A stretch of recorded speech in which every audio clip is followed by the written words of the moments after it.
given that we spoke about the emotional aspect of leaders, here are some quick tips for leaders. And inshallah, all of you are leaders in your family, community. Because when you have knowledge of the Ahlul Bayt, peace be upon them, you become a leader. You have to step up to the plate. Here are some quick tips. Never allow your current emotional state today to influence you to make a decision. When you want to make a decision, make sure you don't feel that emotional state you were feeling. Whether it's sadness, whether it's anger, whether it's a sense of betrayal. Sometimes when you feel emotional, you want to take a decision quickly, don't. Effective leaders experience emotions, but they never take decisions during those moments. Wait, let the emotions go down, and then use your intellect to make the right decision. Whenever you make a decision in an emotional state, you end up regretting it. So keep that in mind. Think about all those decisions you've made. When you were emotional. You said, terrible things. You probably fired someone you wish you hadn't because you got so emotional.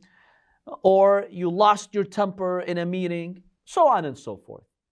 Effective leaders don't allow their emotions to drive their decisions because you don't make good decisions in that state. Keep that in mind. Always ask yourself, let me wait. If I'm in an emotional state, then I'll make a decision. Even if you think 100% this decision is good right now, wait. Because the emotion can skew reality for you. So that's the first tip. Number 2, emotions have the power to distort the reality for you. It's never as bad as you really think it is, and it's never as good as you think it is. We're not just talking about negative emotions, but also positive emotions. Emotions normally make you see negative things as more negative. And they make you see positive things as more positive. When that happens, you're out of touch with reality. Be realistic. When you make your calculations, when you think about something important, don't think about it when you're in an emotional state, because you will not look at it realistically. Yeah, a bad thing has happened, but when you're emotional, you think it's 10 times worse. Okay, it was bad, but Habibi, it's not that bad. The reason why you think it's that bad is because you're emotional now. Or when something is good and positive, okay, I know this is good, but it's not as good as you are describing or thinking right now. You're now emotional, you're excited, you think it's that good. Emotions distort reality for us, so we have to be careful. Yes? Like personality types, some people are thinkers and people are feelers. So the feelers are like, they tend to have the emotions that they control them more than using their... Yes, that is true. Yes, but But see, the Prophet teaches us find that balance. Don't be a thinker strictly, because if you are that way, there's no emotions involved, you can't connect to the people. See, don't exclude emotions, just control them. Just control. Sometimes you need the help of emotions. If a tragedy has happened and you're sitting there, yeah, alhamdulillah, you're just so calm and whatever, people are going to feel offended, like, what's the matter with this guy? No, you need to show some emotion. But when you make the decisions and think about important issues, make sure you're not in the height of your emotional state. Because if you're in the height, it's going to distort reality for you. Later, when you look back, you're like, look, it wasn't that bad, come on. Or it wasn't that good. That's the problem with emotions.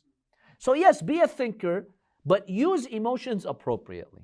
So that's the second tip for effective leaders.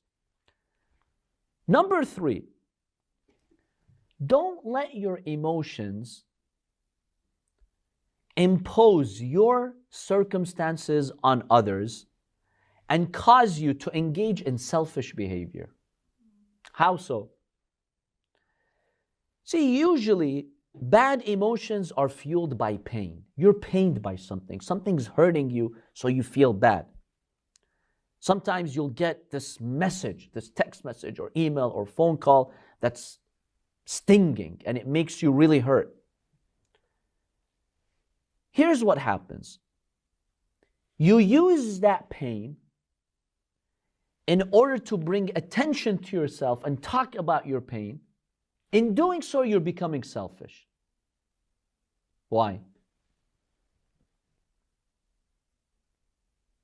See, when you're a leader in pain, that pain is selfish. It's your problem.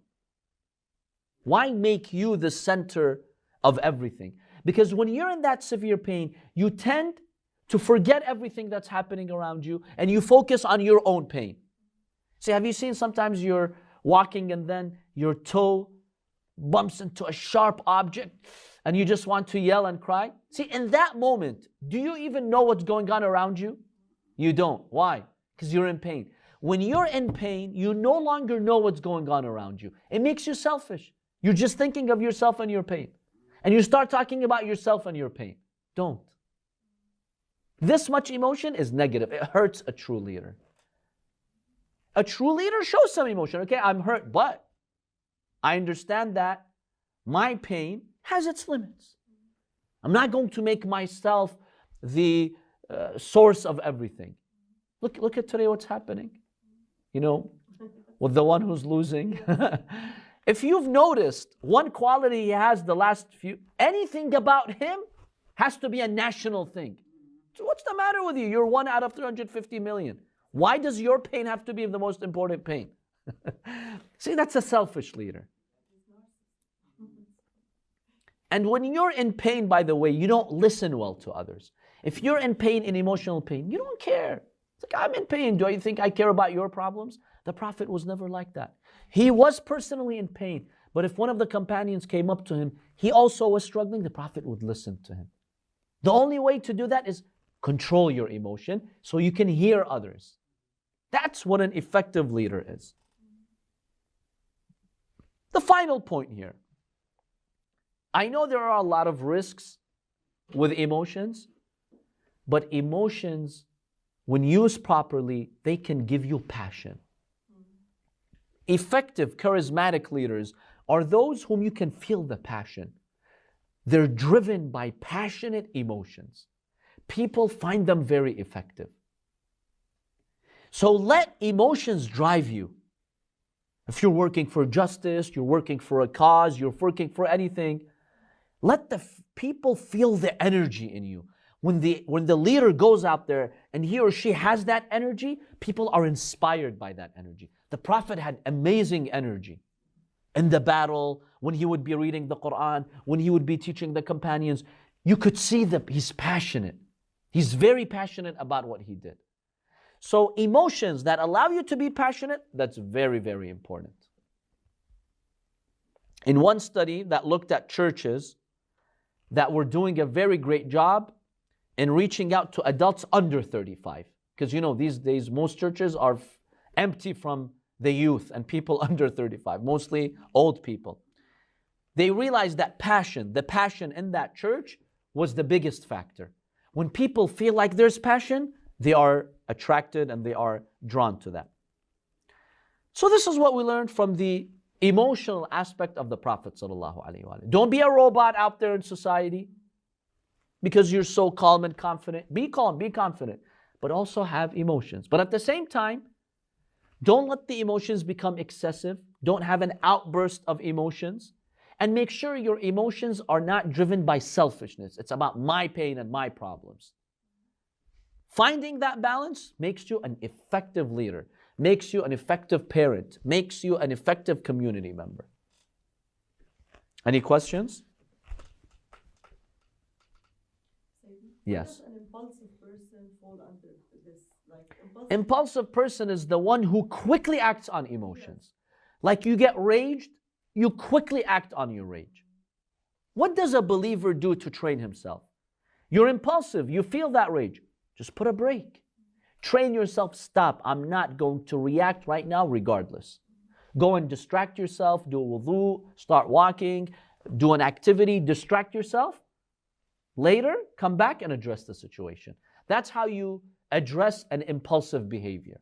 Yes, people who are impulsive right on the spot, they're influenced by their emotions. Their emotions make them make decisions instantaneously. And that's never positive. Never positive? But No. sometimes opportunity come, like if you're an impulsive person, you just react and you don't miss that, for example. Like what? Something that's really important. Like someone insults you and you get them back? No, like seeing the, and no, impulsive, like for example, when you see the ads, for example, you see an ad for something and then you, so the impulsive, they go and like buy it right away, let's say. And it turns out to be a good thing. But if you think it, and you miss the opportunity to benefit from this thing, let's say. Okay, I understand where you're coming from. So people who are impulsive, when they, let's say, want to buy something or make a business deal, right? Or yeah. Sometimes you need to act quickly. Yeah. I'll mention 2 points here. Here's the deal.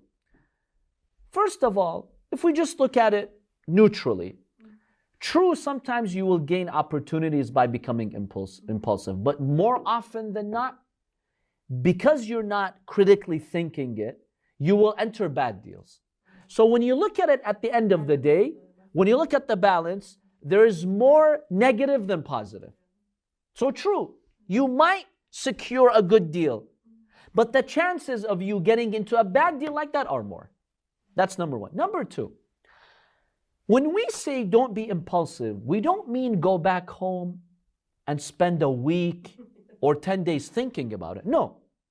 Sometimes you can intellectually and critically think about something within minutes. Sure, you can do that.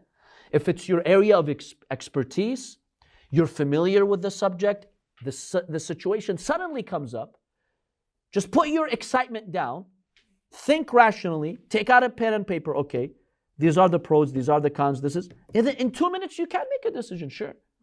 We're not saying you need to delay excessively, but don't act on your emotional state. Just because you feel excited, yeah, let me go. No, think, look at the pros and cons. Why is this? See, be able to justify it to me. If I'm your friend and sitting next to you, and you want to buy that thing, justify it to me. Why is this good for you? If you're able to rationally justify it, fine. I'm confident that you've thought it through. But if you can't justify it, no, I'm just excited, then there's something wrong. It still may be a good deal by chance, but chances are you'll get into a bad deal. Yeah, it's not like being an impulsive, fast decision maker sometimes. Yeah, sometimes you can make fast decisions, but based on calculations. But you can quickly do the calculations, fine. But some people don't do that. When they get excited, believe me, that critical thinking in their brain shuts down. When you get too excited, you don't think straight. That's the reality. And too often, you will regret it. I see it happening around me all the time, believe me. One beautiful advice that one scholar had, he's like, when you need to make a decision quickly, now we're not talking about like seconds, life-threatening situation. No, like you have a few minutes. Quickly get up. Do wudu. Pray rak'atain lillah azza wa jal. Pray 2 rak'ahs for Allah. Oh Allah, guide me. After you do your prayer, just quickly go through the possibilities and then make a quick decision. You won't go wrong if you do that. And a 2 rak'ah prayer doesn't take more than a couple of minutes. In 5 minutes, you can do this. That way, you reduce the chances of just the excitement driving you. And you have the barakah from Allah subhanahu wa ta'ala.